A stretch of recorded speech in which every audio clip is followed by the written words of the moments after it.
Maka datanglah ibu anak-anak Zebedeus serta anak-anaknya itu kepada Yesus, lalu sujud di hadapannya untuk meminta sesuatu kepadanya.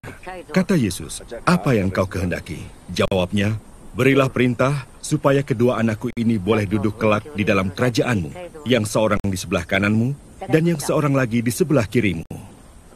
Tetapi Yesus menjawab, katanya, "Kamu tidak tahu apa yang kamu minta.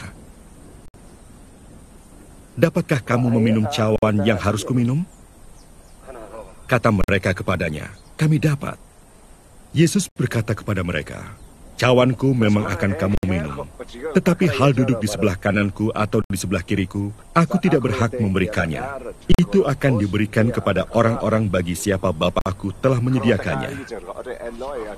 Mendengar itu, marahlah ke-10 murid yang lain kepada kedua saudara itu. Tetapi Yesus memanggil mereka, lalu berkata, "Kamu tahu bahwa pemerintah-pemerintah bangsa-bangsa memerintah rakyatnya dengan tangan besi dan pembesar-pembesar menjalankan kuasanya dengan keras atas mereka.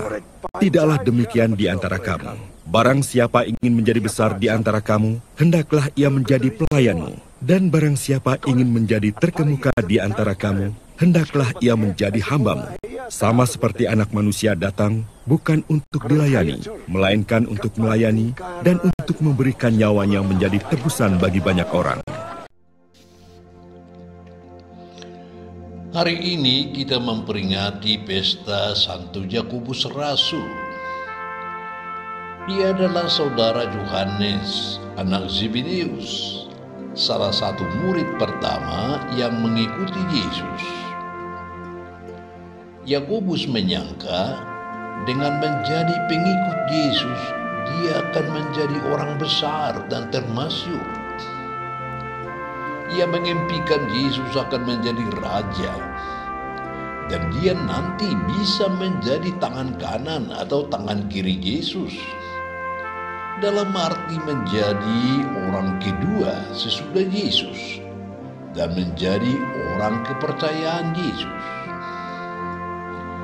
Ini tampak jelas ketika dengan bantuan ibunya yang datang kepada Yesus meminta posisi utama itu bagi kedua anaknya, Yakobus dan Yohanes.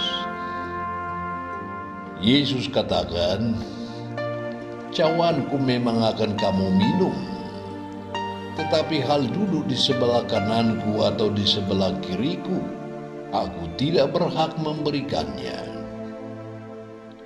Itu akan diberikan kepada orang-orang bagi siapa Bapakku telah menyediakannya."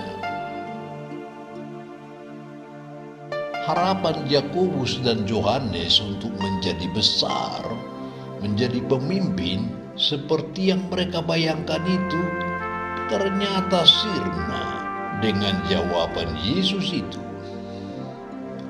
Bahkan Yesus meluruskan pandangan mereka mengenai arti sebenarnya menjadi pemimpin bagi kerajaan Allah.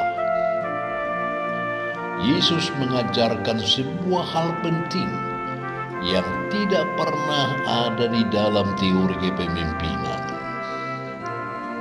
Itulah kepemimpinan yang melayani.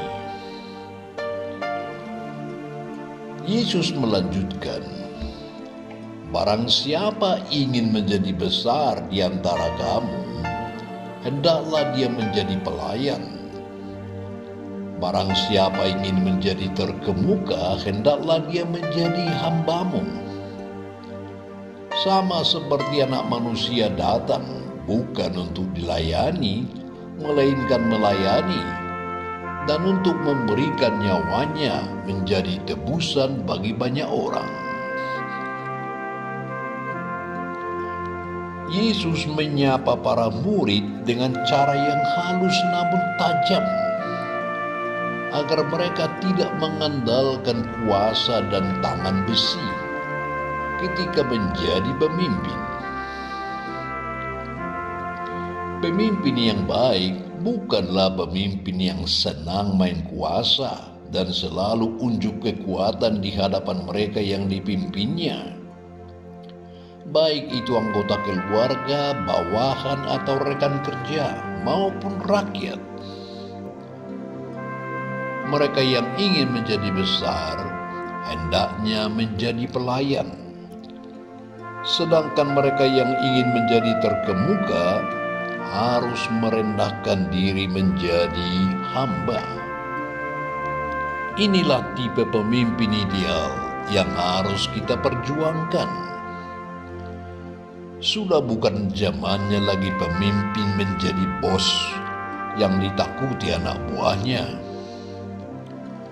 Pemimpin yang memiliki hati sebagai hamba justru merupakan seorang pemimpin yang besar. Pada akhir kehidupannya, Rasul Yakobus menepati janjinya dengan meminum cawan kemartiran. Kematian Yakobus melalui hukuman pancung yang harus diterimanya menjadi bukti kesanggupannya untuk meminum cawan penderitaan. Ia adalah rasul yang teguh imannya. Memang semuanya berawal dari ketidakmengertiannya terhadap perkataan Yesus. Namun pada akhirnya dia mengalahkan keinginan duniawinya dan menyerahkan kelemahannya kepada Yesus, sehingga dia dapat menjadi pelayan yang sangat setia. Cinta dan kesetiaannya diganjari dengan mahkota kemartiran. Ia menggenapi kesadaran iman yang dikatakan oleh Rasul Paulus. Harta pelayanan yang kami miliki dalam bejana tanah liat, supaya nyata bahwa kekuatan yang berlimpah itu berasal dari Allah.